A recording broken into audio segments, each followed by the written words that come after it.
আসসালামু আলাইকুম সম্মানিত ভিউয়ার্স। অধ্যক্ষ আপনার সচিবর ড্রাইভার ডে মাইসে গনু দুলাই দেরা বাসে একটা ধাক্কা মারছিল গাড়িরে করে দিয়ে মনে হয় অ্যাক্সিডেন্টলি।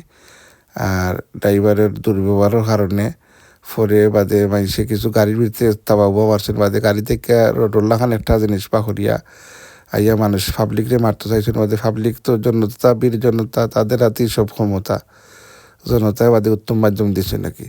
দেশের আইন শৃঙ্খলা পরিস্থিতি চরম অবনতি হয়েছে, ডাকাতি ছিনতাই এগুলা খুন খারাপি চরম আকার ধারণ করছে।